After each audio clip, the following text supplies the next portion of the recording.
In 1944, at the beginning of the Cold War, General Henry H. Arnold ordered the creation of the report to forecast the impact of technology on modern warfare.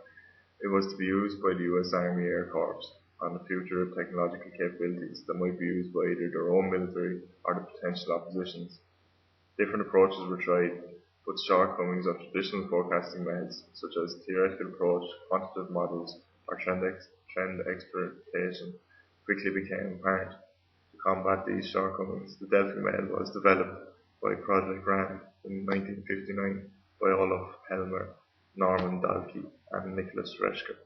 In this case, experts were asked to give their opinion on the probability, frequency, and intensity of possible enemy attacks, and other experts anonymously gave feedback.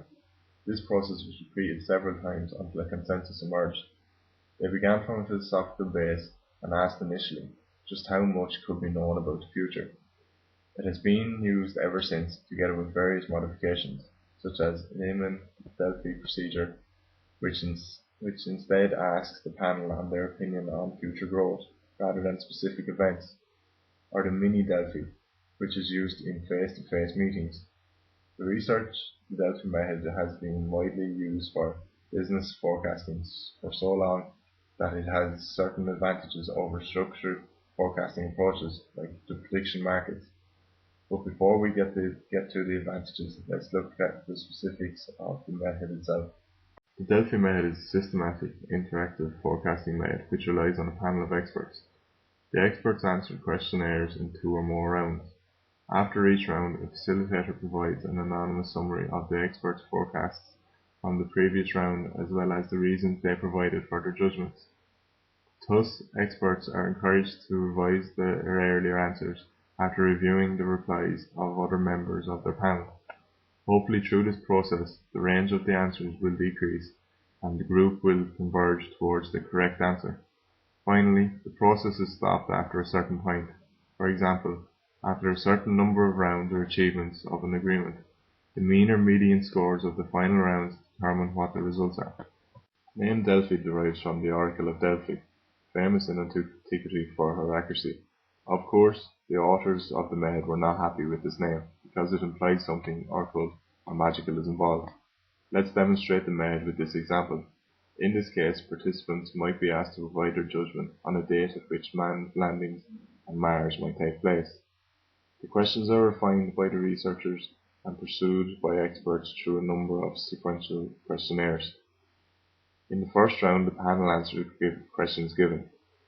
The analysis would identify the range of opinions about the date. In the second round, the panel reviews the answers and reasons given by the other panelists anonymously. The range of responses will be presented to them, and hence the people holding opinions at the extremes of the range will be asked to reassess their opinion in view of the group's range and provided reasons for their positions. They then answer the questions a second time, keeping in mind the other panelists' opinions. This is repeated until the consensus is achieved.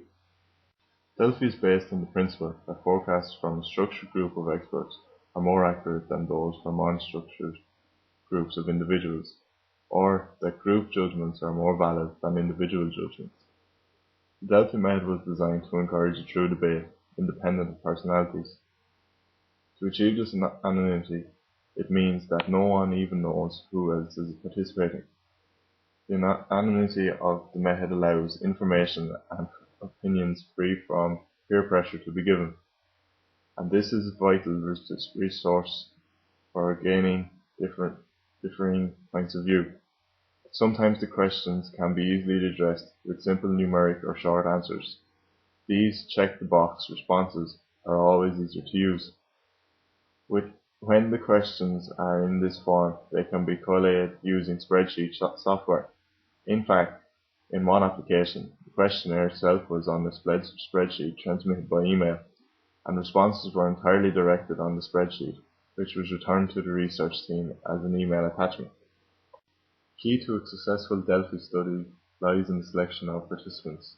Since the results of a Delphi depend on the knowledge and cooperation of the panelists, it is essential to include persons who are going to contribute valuable ideas. In a statistic-based study, such as a public opinion poll, participants are assumed to be representative of a larger group. In Delphi, unbiased, knowledgeable persons are needed, so the big problem is how to select potential participants. Most studies use panels of 15 to 35 people, although in some applications hundreds, even thousands of representatives have been involved. The length of the invitation list should anticipate an acceptance rate of only 35 to 75%, regardless of its merits. Just like in public-based studies, experts don't like taking part in surveys either. One of the key principles of Delphi has been, of course, the anonymity of responses, at least with respect to who said what. In a sense, the Delphi method is a controlled debate. The reasons for extreme opinions are made explicit. Feedback coolly and without anger or rancor. This can prevent offence from being taken, and the process from grinding to an angry halt. More often than not, groups of experts move towards consensus. But even when this does not occur, the reasons for disparate positions become crystal clear. Panels reviewing this material can make judgments based on these reasons and their own knowledge and goals. A weakness of Delphi is the ease with which the wrong type of questions can be asked. The method cannot be relied upon to provide specific predictions, or be anything more than a well-educated guess. So the questions asked must be carefully regulated. For instance, phrasing of questions is important. A common mistake is to include two events in the same question. Example: when will motorbikes be made mostly of plastic and used in urban transportation? The way people answer this question may stem not only from the predictions or perceptions about future uses of plastic in motorbikes, but also of their opinions on motorbikes as urban transport. Delphi studies are difficult to perform well. A great deal of attention must be given to the choice of participants. The questionnaires must be meticulously prepared and tested to avoid ambiguity. Multi-round studies require a great deal of time. Inevitably, some participants will drop out during the process. Finally, a weakness of the Delphi method is the time that it takes. A single round can easily require 3 weeks. A 3-round Delphi, at least 3 to 4 months to prepare, including preparation and analysis time. Does the method produce an accurate view of the future? Well, that depends. It's probably no more accurate than any expert or group of experts making an educated prediction. But suppose we wanted to form a scenario based on professionals' views of what might be possible. No better way exists to collect and synthesize opinions than Delphi.